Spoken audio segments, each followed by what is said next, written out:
सबसे पहला सवाल है बालकृष्ण भट्ट की रचना बातचीत क्या है? तो इसका सही जवाब होगा दोस्तों ऑप्शन डी ललित निबंध। आपका अगला सवाल है बालकृष्ण भट्ट किस युग के निबंधकार थे? तो इसका सही जवाब होगा दोस्तों ऑप्शन बी भारतेंदु युग। आपका अगला सवाल है मनुष्य की बातचीत का उत्तम तरीका क्या है? तो इसका सही जवाब होगा दोस्तों ऑप्शन डी अवाक होकर अपने से बातचीत करना। आपका अगला सवाल है संवाद में सबसे महत्वपूर्ण क्या है? आपका ऑप्शन सी सही हो जाएगा आत्मीयता। आपका अगला सवाल है बालकृष्ण भट्ट का जन्म हुआ था? तो इसका सही जवाब होगा दोस्तों ऑप्शन बी 23 जून 1844 को बालकृष्ण भट्ट जी का जन्म हुआ था। आपका अगला सवाल है संयोगिता स्वयंवर रचना किसकी है? तो इसका सही जवाब होगा दोस्तों ऑप्शन सी श्रीनिवास दास की। आपका अगला सवाल है कौन सी रचना बालकृष्ण भट्ट की नहीं है? तो दोस्तों पूछा जा रहा है कि इनमें से कौन सी रचना जो है बालकृष्ण भट्ट की नहीं है। तो इसका सही जवाब होगा दोस्तों ऑप्शन डी परीक्षा गुरु बालकृष्ण भट्ट की रचना नहीं है। आपका अगला सवाल है कौन सी रचना बालकृष्ण भट्ट की है?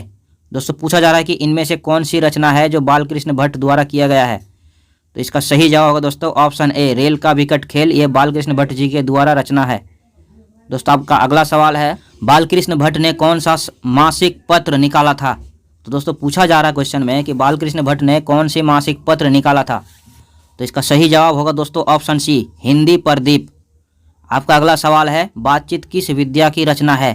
तो दोस्तों पूछा जा रहा है कि बातचीत जो है किस विद्या की रचना है। तो इसका सही जवाब होगा दोस्तों ऑप्शन डी ललित निबंध। आपका अगला सवाल है रॉबिन्सन क्रूसो ने 16 वर्ष के उपरांत किसके मुख से एक बात सुनी थी?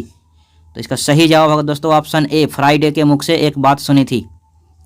आपका अगला सवाल है बातचीत शीर्षक के निबंधकार हैं?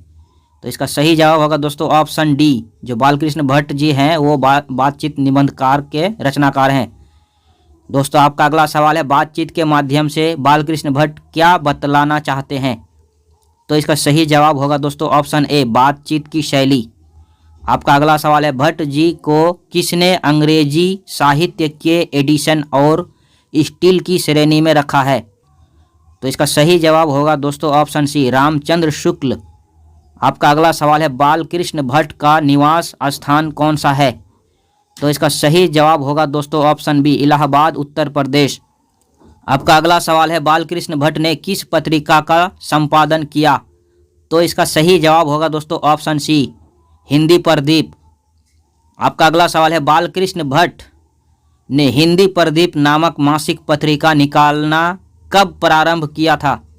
तो इसका सही जवाब होगा दोस्तों ऑप्शन ए 1877। आपका अगला सवाल है कौन सी रचना बालकृष्ण भट्ट द्वारा रचित नहीं है?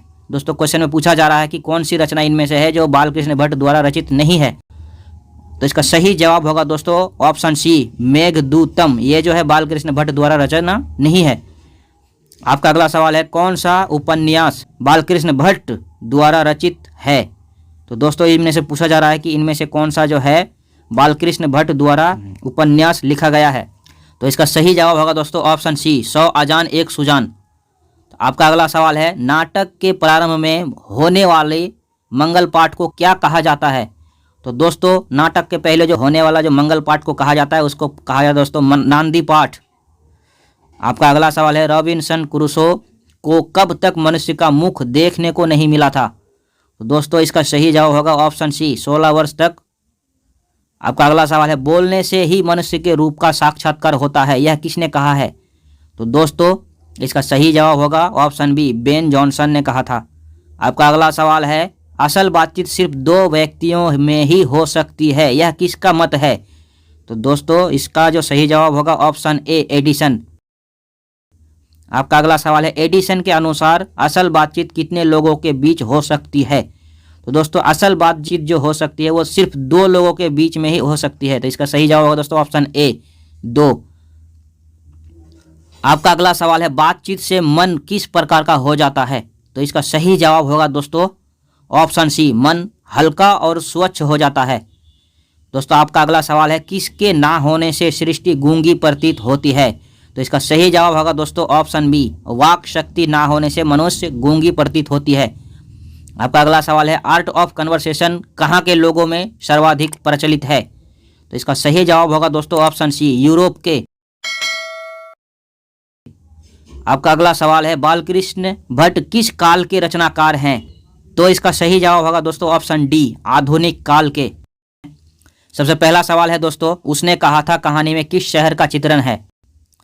तो इसका जो सही आंसर होगा दोस्तों ऑप्शन ए, अमृतसर का चित्रण है। आपका अगला सवाल है लहना सिंह के गांव का क्या नाम है? तो लहना सिंह के गांव का नाम क्या है दोस्तों? तो इसका सही जवाब होगा ऑप्शन बी, माझे। आपका अगला सवाल है लहना सिंह किस पद पर था? तो इसका सही जवाब होगा दोस्तों ऑप्शन सी, जमादार के पद पर था। आपका अगला सवाल है लहना सिंह की मृत्यु किसकी गोद में हुई थी? तो इसका सही जवाब होगा दोस्तों ऑप्शन बी, वजीरा सिंह के गोद में हुई थी। आपका अगला सवाल है पलटन का विदूषक कौन था? तो इसका सही जवाब होगा दोस्तों ऑप्शन सी, वजीरा सिंह। आपका अगला सवाल है सूबेदार हजारा सिंह के लड़के का नाम क्या था? तो इसका सही जवाब होगा दोस्तों ऑप्शन ए, बोधा सिंह।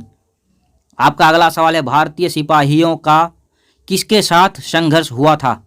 तो इसका सही जवाब होगा दोस्तों ऑप्शन डी, जर्मनी के साथ संघर्ष हुआ था, जो कि लड़ाई हुआ था।